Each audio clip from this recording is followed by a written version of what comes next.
Hello everyone, Professor Veena Kirgi is here. We will be back with Unit 5, that is Intrusion and Firewall. The next topic we are discussing in this video are firewall configurations and trusted systems.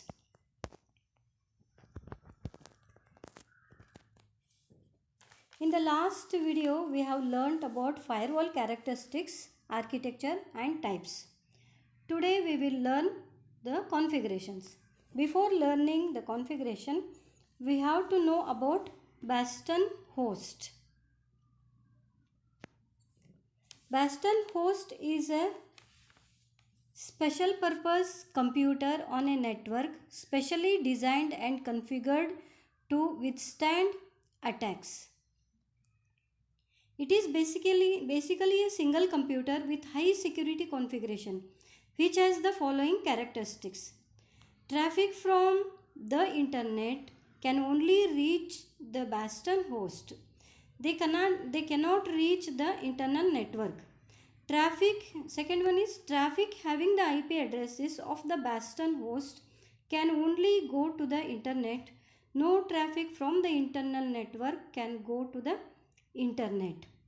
It is a server whose purpose is to provide access to a private network from an external network such as the internet.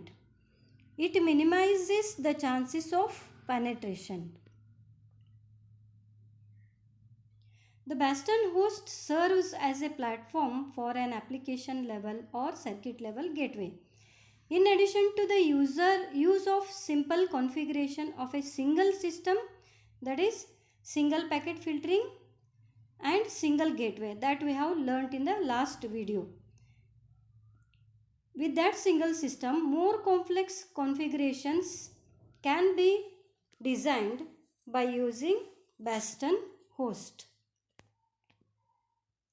There are several types of firewalls that work on different layers of OSI model.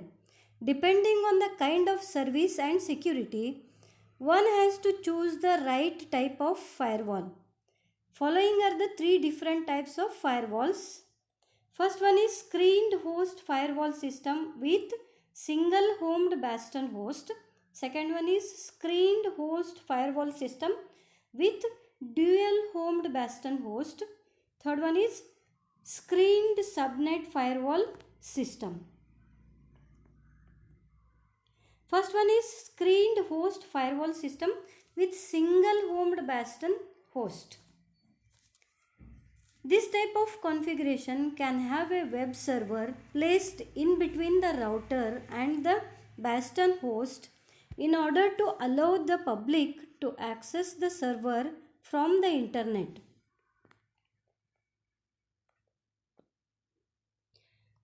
Here, screened host firewall. Here, the firewall consists of two systems, packet filtering router and Bastion host. Packet filtering router, that is orange colored one, and Bastion host, that is purple colored.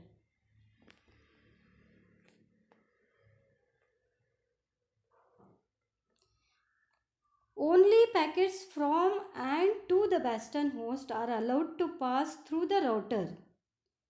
The Bastion host performs authentication and proxy functions. This configuration implements both packet level and application level filtering, allowing for flexibility in defining security policy.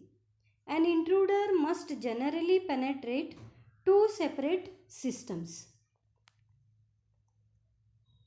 This configuration also affords flexibility in providing direct internet access. For example, web server. Next one is screened host firewall system with dual homed Bastion host.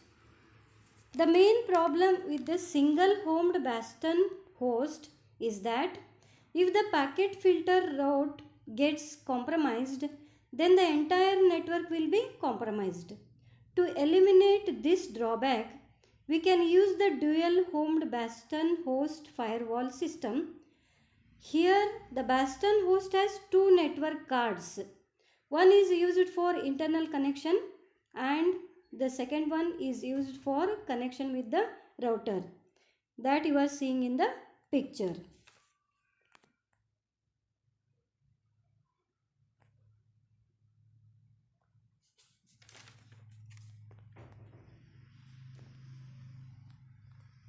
In this case, even if the router got compromised, the internal network will remain unaffected since it is in the separate network zone.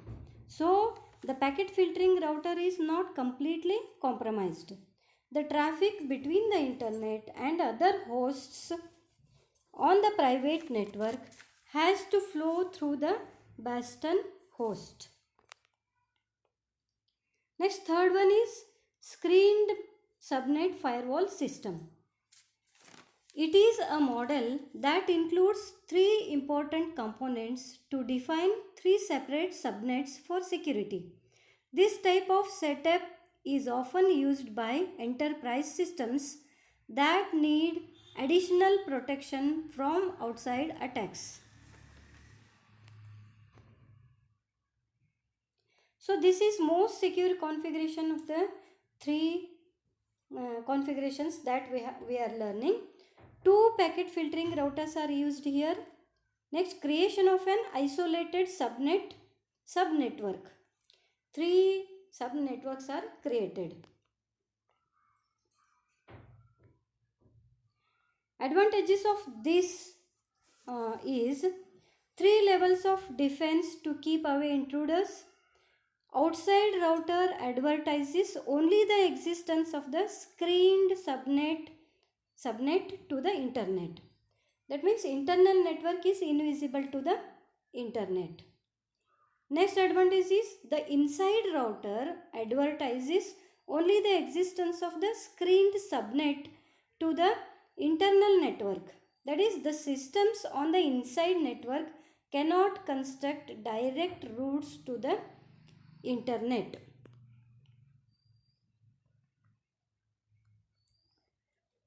So next topic we will learn about trusted systems. One way to enhance the ability of a system to defend against intruders and malicious programs is to implement trusted system technology.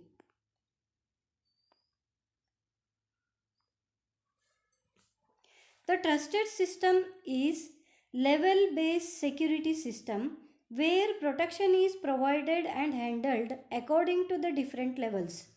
This is commonly found in military, where information is categorized as unclassified, confidential, secret, top secret, etc.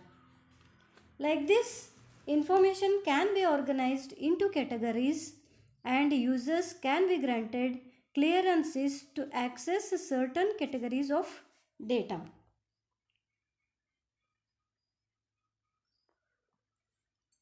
Next is multi-level security. When multiple categories or levels of data are defined, the requirement is referred to as multi-level security.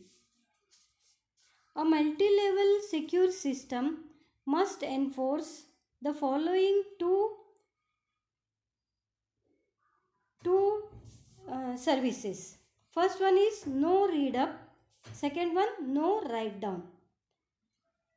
No read up is that a subject can only read an object of less or equal security level.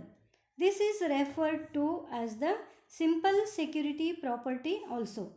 Next, second one is no write down. A subject can write into an object of greater or equal security level. This is referred to as the star property also. These two rules, if properly enforced, provide multi-level security.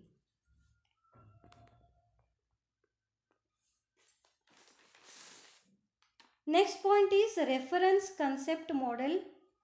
This provides multi-level security for a data processing. system.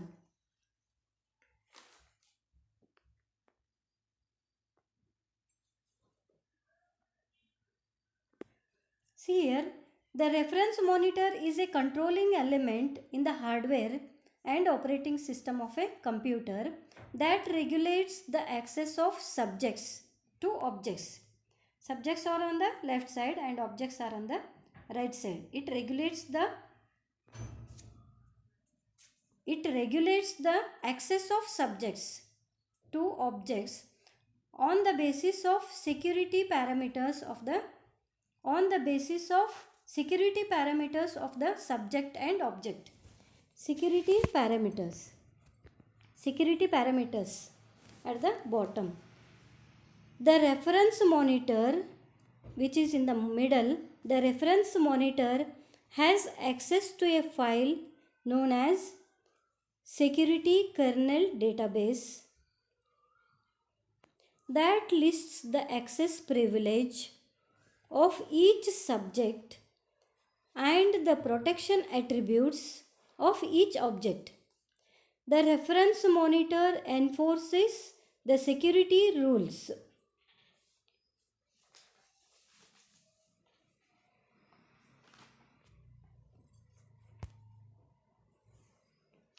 So,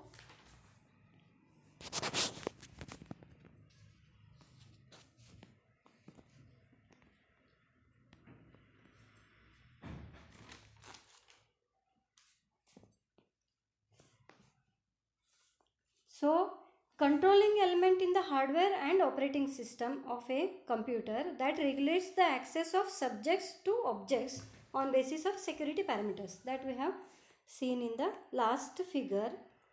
Next is the monitor has access to a file, that is security kernel database.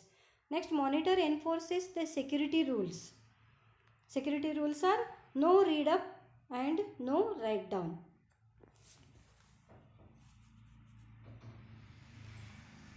The properties of the reference monitor. Complete mediation. This is first one. Security rules are enforced on every access. Second one is isolation. The reference monitor and database are protected from unauthorized modification. Third one is verifiability. The reference monitor's correctness must be provable mathematically.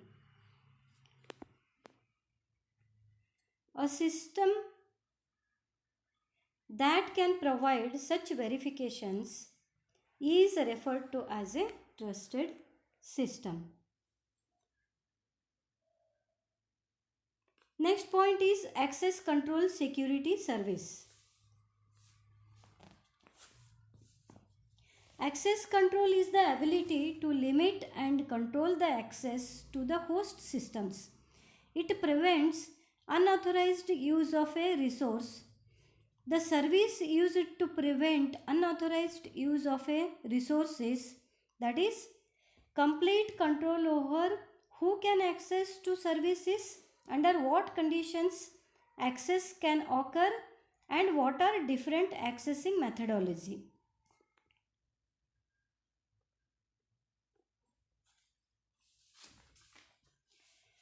Through the user access control procedure, a user can be identified to the system. Associated with each user, there can be a profile that specifies permissible operations and file accesses. The operation system can enforce rules based on the user profile. We will see how data access control is done in case of database administration. Database administrator decides what should be stored in a database and whom access rights can be given based on the needs of different users. Database administrator takes these decisions on the basis of access policies. Access policies like availability of data, acceptability of access, assurance of authenticity. First one, availability of data. While updating, proper blocking and locking should be used so that other processes cannot interfere and can get correct data also. Second one, acceptability of access. DBMS must protect sensitive data from unauthorized users. Assurance of authenticity. Sometimes database may permit some users to access sensitive data. Thank you.